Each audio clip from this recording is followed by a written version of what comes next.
Bonjour, bienvenue dans Power, c'est 01net TV. On part directement à New York pour rencontrer le dieu Quincy Jones et on va en même temps tester son casque qui est le AKG N90. Puis après on part à Tokyo et retour Paris en voyage.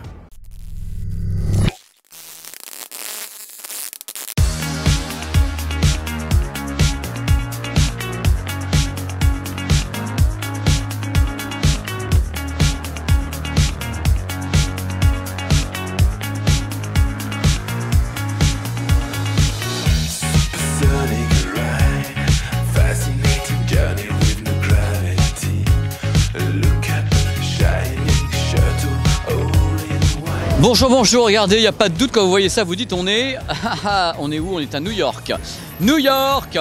Alors c'est formidable parce qu'on est ici pour regarder un petit peu quelque chose d'assez atypique. C'est une boutique Harman Kardon JBL AKG. Donc on rentre dans la boutique, c'est une immersion complète cette boutique. C'est pour ça que je voulais vous la montrer. C'est qu'on laisse ici les gens venir, mais les gens sont en immersion. Ils font exactement ce qu'ils veulent. Là vous avez des tas de casques qui sont donc des casques qui sont voilà, placés là-haut, ils sont connectés. Et sous les casques, vous regardez, vous avez des écrans. Les écrans, c'est l'accès à un serveur qui vous diffuse de la musique en diverses qualités, comme vous le désirez, avec en même temps vous avez le prix des matos et autres, et vous pouvez choisir l'artiste que vous voulez, dans la qualité que vous voulez, pour écouter la différence entre tous les casques. Jusque là, bon, c'est plutôt sympa. Vous avez bien sûr toutes les gammes qui sont là, certaines gammes sont sponsorisées, enfin, sont libellées avec les artistes, enfin les sportifs ici, qui sont très très célèbres, de la NBA. On va aller voir, il y a toutes les gammes, les gammes vous les connaissez, c'est pas ça qui est intéressant. On va aller dans un endroit qui est plutôt marrant, c'est que évidemment l'expérience ici d'Harman, c'est de balancer le public à l'intérieur d'une chambre sourde. C'est-à-dire que n'importe qui vient ici, hop, on rentre ici, on est là, oh comme c'est bien, vous le vivez en direct. Hein. On ouvre, oh là là comme c'est beau, on rentre dans une chambre sourde.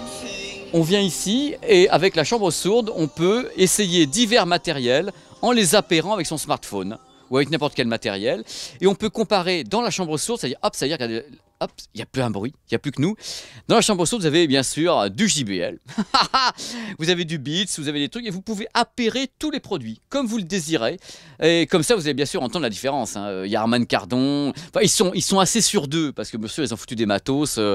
Quand on compare bien sûr la petite JBL avec la Beats à côté, on est un peu sûr du résultat. The launch of the N90Q from AKG by Harman and Quincy Jones. Quincy.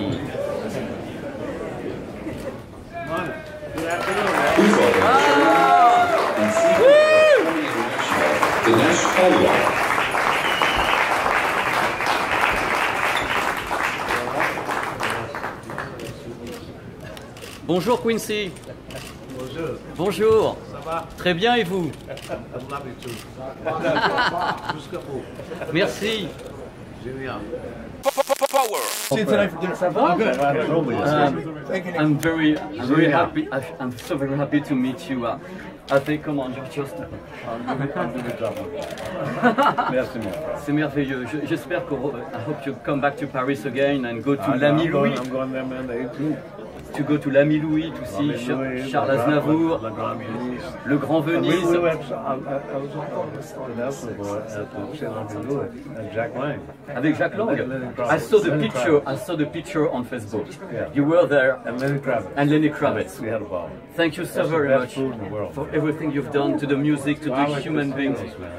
I like potatoes too. Le confit de canard. Le confit de canard avec Quincy Jones. Thank you so very much. I'm so happy. Cassoulet. Quincy Jones, cassoulet, confit de canard. Thank you. Bon, bah c'est bien joli tout ça, mais sur le terrain, il vaut quoi ce casque?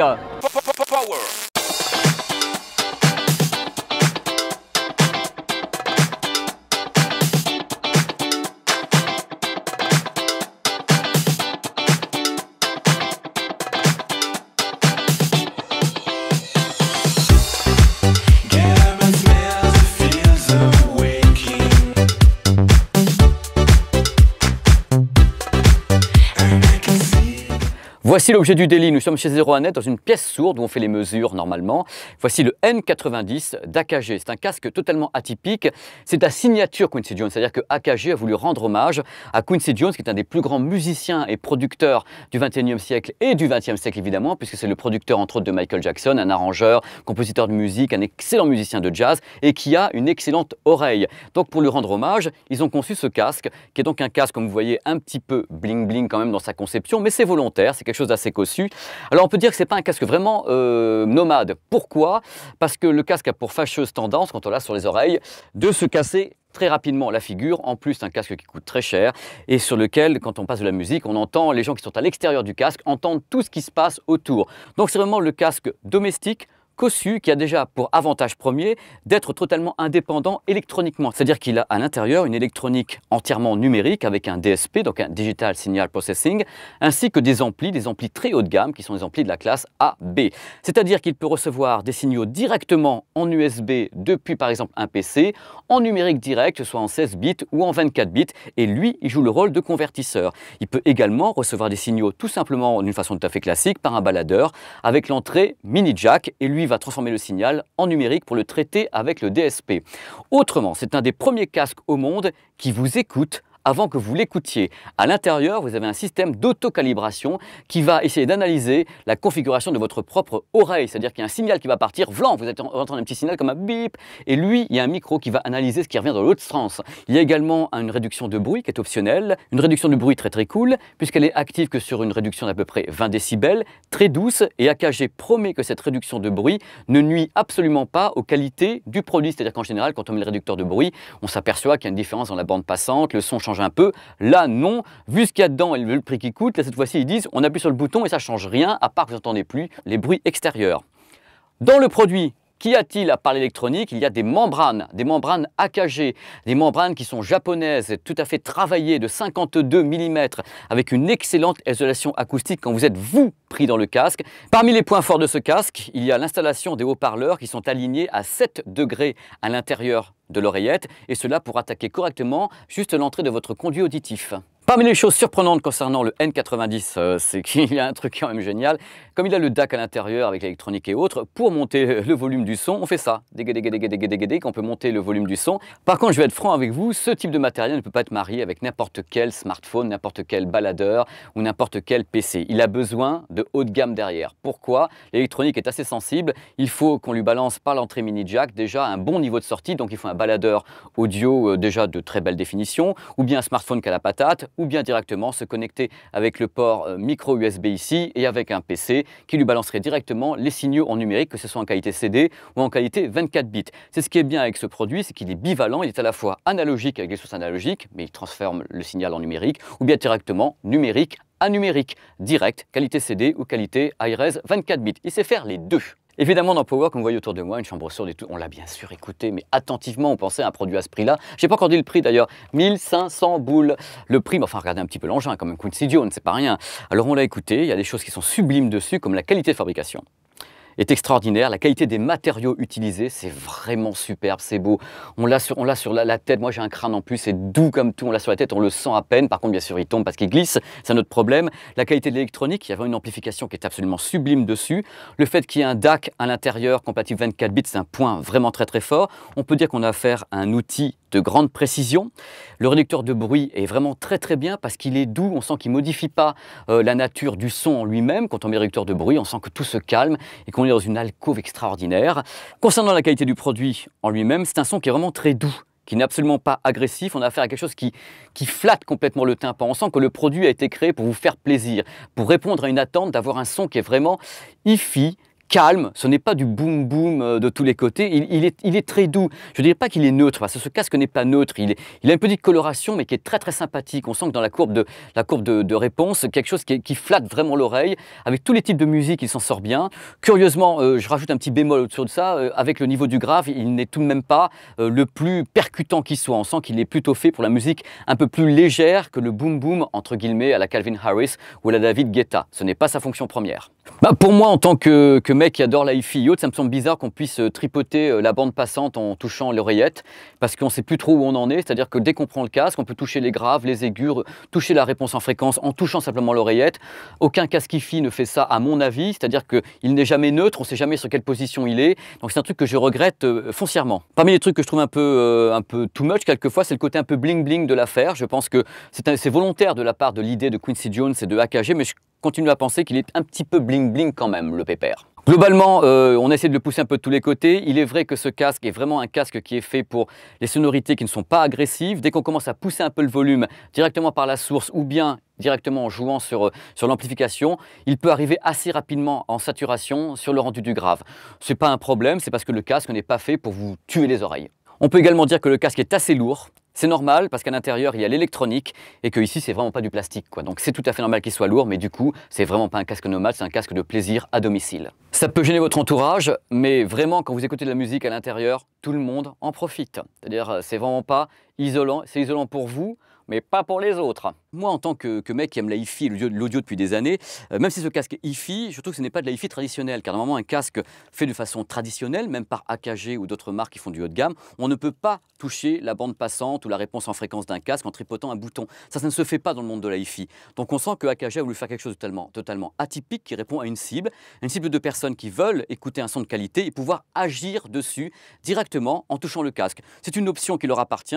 Personnellement, je préfère quand on ne peut pas moduler un niveau. Power fait le grand écart entre le casque hyper coûteux de mon pote Quincy Jones et la petite enceinte que j'ai dans la main, une petite enceinte toute mignonne qui est la nouvelle enceinte de chez Creative, la Sound Blaster Free. D'abord on va donner le prix, ça va planter le décor. Le décor est à 99 €, donc c'est super abordable pour un produit totalement atypique. C'est pour ça que je voulais en parler dans Power. D'abord, elle peut être utilisée comme ceci, c'est-à-dire à la verticale ou bien à l'horizontale. Et quand elle est à l'horizontale, vous avez deux haut-parleurs face à vous, vous avez de la vraie stéréo.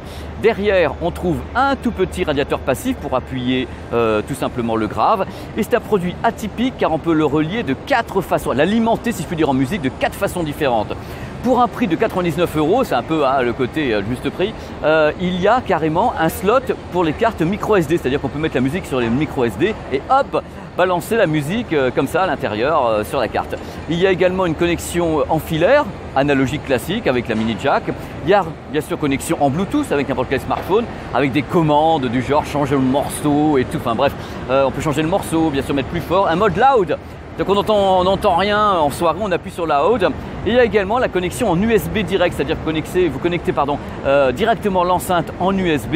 Et dans ce cas-là, l'enceinte devient tout simplement la carte son de votre PC, numérique à numérique. Bon, c'est vachement bien pour 99 € ce truc-là. Mais alors, ça vaut quoi? Le prix, une qualité sonore acceptable, la possibilité de connecter le produit directement en USB numérique à numérique avec un PC, la présence très rare pour ce type de produit d'un slot pour carte micro SD que l'on peut charger de musique, une autonomie tout à fait correcte et la possibilité d'être utilisé en verticale ou à l'horizontale en stéréo. Alors les trucs qui vont pas très bien, c'est plat, le son est très plat, ça manque de grave, ça manque de relief. La puissance sonore n'est pas très élevée. Quand on appuie sur le bouton loud, eh bien ça sature à mort. Et en plus, je ne sais pas où ils ont inventé que le son était sur 360 degrés, mais il ne l'est pas du tout. Le son, c'est frontal et derrière, il y a un petit haut-parleur de grave, c'est tout. Voilà, vous savez tout. Voilà, ce numéro de Power est terminé. J'espère que ça vous a plu. On a fait New York avec Quincy Jones. On est allé à Tokyo faire les fous. La semaine prochaine, on sera encore à Tokyo, je pense, pour faire encore des bêtises. Alors, si vous voulez continuer à vous amuser un petit peu avec moi, sur Facebook, c'est pp.business. Sur Twitter, c'est ppgarcia75. Et il y a ma petite chaîne YouTube maintenant où je fais des petites bêtises comme ça. Ça s'appelle PP World. Je vous retrouve la semaine prochaine sur 01net TV et nulle part ailleurs. On sera encore en train de faire des petits trucs comme ça dans le monde entier pour vous, parce qu'on kiffe quand vous kiffez. Allez, ciao!